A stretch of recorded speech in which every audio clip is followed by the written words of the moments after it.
Binance a remplacé les avoirs de Binance USD dans son Secure Asset Fund for Use par True USD Tether. Cela fait suite à la récente décision de Paxos de ne plus frapper de nouveaux buts. Binance a assuré aux utilisateurs que leurs fonds continueraient d'être détenus à des adresses publiquement vérifiables et que le BUD serait toujours pris en charge. Cette décision a soulevé certaines questions au sein de la communauté cryptographique, quant à savoir si la SEC cible Binance. Ils n'ont pris des mesures que contre le BUD et non le stablecoin adossé à l'or de Paxos, Pax Gold. Cet article donne un aperçu de la décision de Binance de remplacer les avoirs de Binance USD dans son Secure Asset Fund for Use par True USD Tether. Cette décision fait suite à la récente décision de Paxos de ne plus frapper de nouveaux BUD et à la baisse subséquente de la capitalisation boursière du BUD.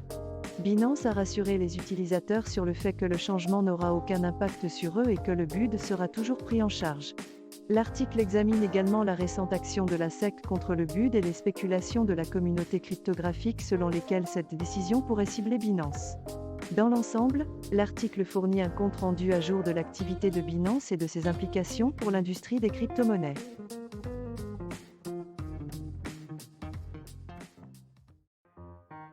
Le piratage de Gox et le lancement de Libra. 2023 s'avère être une année charnière pour l'espace cryptographique, avec de nombreux événements qui pourraient potentiellement affecter le marché de la cryptographie.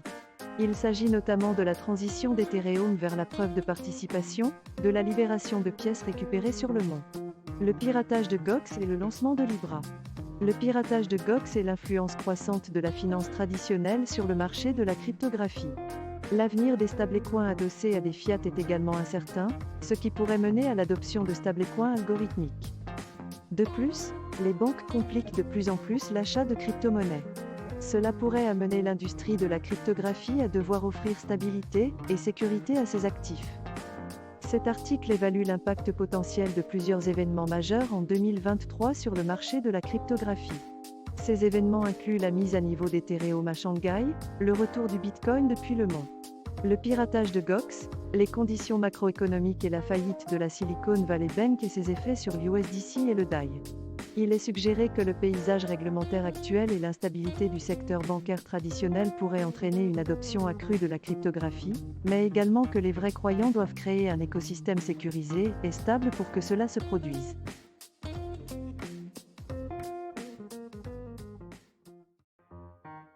John Deaton, avocat pro-Ripple et fondateur de Cryptolo, s'en est pris subtilement à Jim Cramey pour ses conseils erronés sur le Bitcoin. Le prix du Bitcoin a augmenté depuis que Cramey a publié sa prise et Deaton l'a remercié de lui avoir donné la confiance nécessaire pour acheter du Bitcoin. La principale crypto-monnaie a dépassé la barre des 27 000 $, atteignant des sommets intrajournaliers de 27 780 $. Deaton pense que cette période pourrait être le moment où Bitcoin écrit des livres d'histoire. Le tweet de John Deaton met en lumière le sentiment croissant selon lequel les conseils de Jim Cramey sur le Bitcoin ne sont peut-être pas les plus fiables. Malgré la perte de confiance de Cramey dans les crypto-monnaies, le prix du Bitcoin a continué d'augmenter et se négocie actuellement près de ses sommets historiques.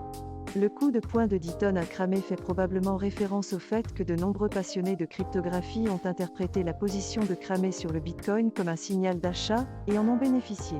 De plus, la décision de la Réserve fédérale d'injecter des milliards dans l'économie a renforcé les marchés de la cryptographie, et pourrait potentiellement être l'étincelle qui déclenchera l'ascension du Bitcoin vers des sommets encore plus élevés.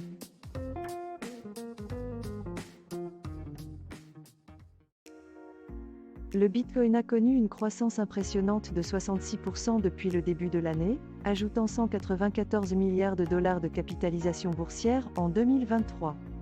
Cela surpasse largement les principales actions des banques de Wall Street, qui ont perdu près de 100 milliards de dollars de valorisation boursière depuis le début de l'année. La moins performante est l'action de Bank of America, avec une baisse de 17% depuis le début de l'année. Le Bitcoin s'est découplé des actions américaines et est considéré par certains investisseurs comme une couverture contre les risques systémiques. De la même manière qu'elle a réagi lors des effondrements bancaires à Chypre et en Grèce, où son cours a augmenté de 5000% et 150% respectivement. Cet article fournit une perspective intéressante sur la performance du Bitcoin par rapport aux principales banques de Wall Street en période de crise financière. Malgré l'effondrement régional du système bancaire américain, la capitalisation boursière de Bitcoin a augmenté de 194 milliards de dollars en 2023 et s'est découplée des actions américaines pour la première fois en un an. Dans le même temps, les 6 plus grandes banques américaines ont perdu près de 100 milliards de dollars de valeur de marché depuis le début de l'année. L'article met également en évidence les performances du Bitcoin lors de crises financières similaires à Chypre et en Grèce, notant que son prix a augmenté de 5000% et 150%, respectivement. Bien que l'article ne propose pas de conseils d'investissement, il fournit un aperçu intrigant du potentiel du Bitcoin à servir de couverture contre les risques systémiques.